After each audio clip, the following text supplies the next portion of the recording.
Hi friends, welcome to our channel. Feel free to cook. இன்னைக்கு நம்ம சேனல்ல ராகி அடை எப்படி பண்றதுன்னு பார்க்கலாம். அதுக்கு தேவையான ingredients கேழ்வரகு இந்த கப்ல 1.5 கப் எடுத்துர்க்கேன். 3/4 கப் முருங்கைக்கீரை, 1 கப் சின்ன வெங்காயம் எடுத்துர்க்கேன். எண்ணெய் தேவையான அளவு, உப்பு தேவையான அளவு, 3 பச்சை மிளகாய் சின்ன சின்னதா கட் பண்ணி வச்சிருக்கேன். தண்ணி தேவையான அளவு. இப்போ வாங்க எப்படி பண்ணுறதுன்னு பார்க்கலாம். இப்போ இந்த கேழ்வரகோட நம்ம எடுத்து வச்சிருக்க இன்க்ரீடியன்ஸ் எல்லாத்தையும் ஆட் பண்ணிக்கலாம். வெங்காயம், பச்சை மிளகாய், உப்பு, முருங்கைக்கீரை எல்லாத்தையும் நல்லா மிக்ஸ் பண்ணிக்கலாம்.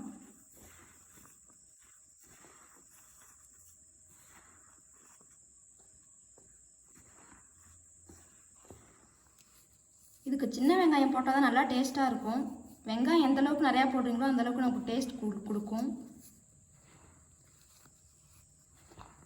இப்போது இதோட தண்ணி கொஞ்சம் கொஞ்சம் ஆட் பண்ணிக்கலாம்.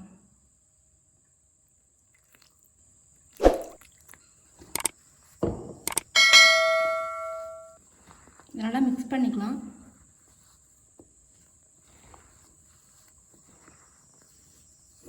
இதெல்லாம் ஒரு சப்பாத்தி மாவு பார்த்துட்டு நம்ம பிசைஞ்சு எடுத்துக்கலாம். மாவு இந்த மாதிரி கொஞ்சம் தளர்த்தியாக பிசைஞ்சிக்கோங்க. அப்போ தான் நமக்கு தட்டுறதுக்கு ஈஸியாக இருக்கும். ரொம்ப கெட்டியமாக பண்ணாதீங்க. நான் இன்றைக்கி வாழை இலையில் தான் தட்ட போகிறேன். உங்கள்கிட்ட வாழை இலை இல்லைன்னா நீங்கள் வந்து நார்மலாக ஒரு ஷீட் வச்சு நீங்கள் தட்டிக்கலாம். கேழ்வரகு இந்த மாதிரி நம்ம பிசைஞ்சு வச்சுருக்கோம்ல மாவு, அதை வந்து இப்படி உருண்டை பண்ணிக்கோங்க. இதில் வச்சுட்டு இப்படி இப்படி தட்டிக்கோங்க. லைட்டாக தண்ணி தொட்டு இப்படி தட்டிக்கோங்க.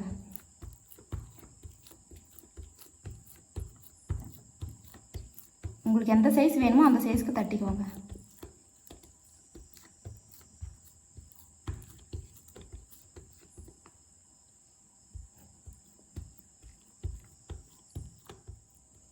இப்போ இது தட்டியாச்சு. இப்போ வந்து தோசைக்கல்லில் போட்டு எடுத்துக்கலாம்.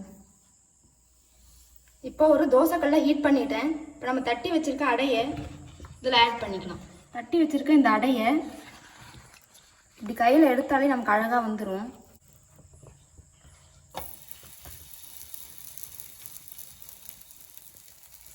இப்போ எண்ணெய் ஆட் பண்ணிக்கலாம்.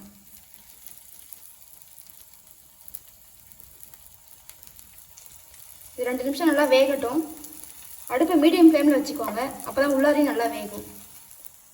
இப்போ இது ஒரு பக்கம் நல்லா வெந்துருச்சு, இன்னொரு பக்கம் திருப்பி விட்டுக்கலாம்.